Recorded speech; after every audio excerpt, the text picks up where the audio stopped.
आषाढ चालू झाला की तळणीचे पदार्थ करायला चालू होतात आणि त्यामध्ये म्हणलं की महत्त्वाचा, अत्यंत महत्त्वाचा हा कापण्याचा प्रकार इतका छान चवीला लागतो. आमच्या पहिला आजीबाई जेव्हा ह्या कापण्या करायच्या, किती खाऊ आणि किती नको असं व्हायचं. कारण त्याची चव खूप छान लागायची. अगदीच त्याच पद्धतीनं आजी करते ना तशाच पद्धतीनं आज मी कापण्या तयार करण्याचा प्रयत्न केला आहे. आणि झाल्यासुद्धा तशाच बरं का. इथं अर्धा किलो गुळ आहे, तो मी वितळण्यासाठी ठेवला आहे. पाक वगैरे करून घ्यायचा नाही बरं का, थोडंसं वितळण्यासाठी ठेवायचा. गरम केला की लगेच वितळला जातो. आणि इथं घेतलं आहे गव्हाचं पीठ, 4 वाटी गव्हाचं पीठ घेतलं आहे.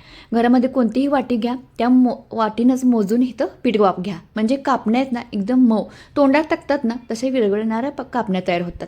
4 वाटी इथं गव्हाचं पीठ घेतलं आहे आणि 1.5 वाटी डाळीचं पीठ घेतलं आहे.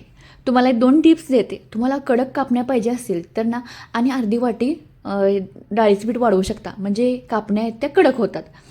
आणि मऊ पाहिजे असेल तर थोडेसे अर्धीच वाटी फक्त इथं डाळीचं पीठ वापरा. हे केलं आहे. बडीशेप 2 चमचे, विलायची 4 आणि जायफळाचा एखादा तुकडा ना आहे ते मिक्सरला बारीक करून घ्यायचं. साखर घालून छान असं मिक्स करून घ्यायचं आणि बारीक केलेलं पूड आहे ती चाळून घ्यायची. असं थोड्याशा बडीशेपी तुम्ही ह्यामध्ये घातल्या तरीसुद्धा चालतात. तसं मला आवडत नाही म्हणून मी बारीक करूनच घातली आहे. बडीशेप म्हणजे वापरायचीच, म्हणजे ना ह्याला छान खमंग असा कापण्याला चव येतो.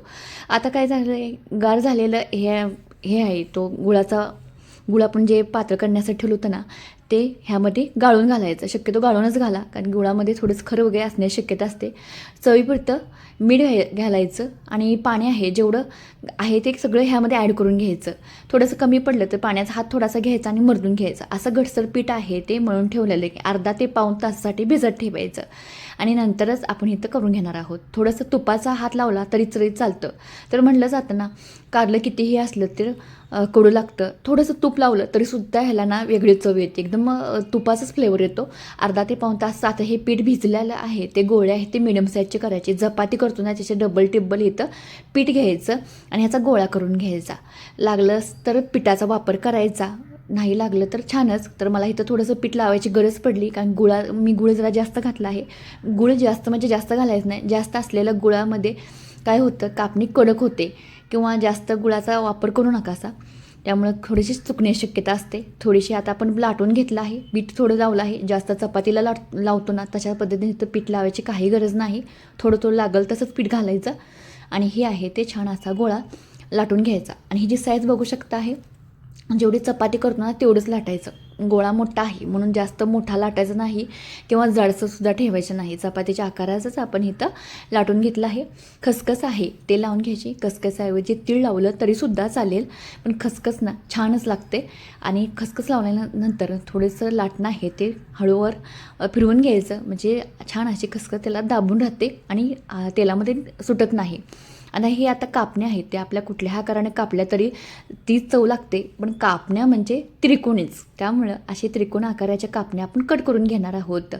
तर उलातनं असू दे, सूर्य असू दे, किंवा हे आपले पिझ्झा कटर आहे. आता आपण खूप मॉडर्न झालो आहोत, त्यामुळे पिझ्झा कटर इथे मी घेतला आहे. त्यानं कट मारून घ्यायचा. आमच्या आजी तर ना उलातनं घ्यायची, करार अशा कापण्या कट मारून घ्यायची. आणि बघू शकताय सुंदर अशा आषाढामध्ये केल्या जाणाऱ्या ह्या कापण्या प्रत्येकाच्या घरामध्ये ह्याच्या खमंग असा वास सुटत असतो.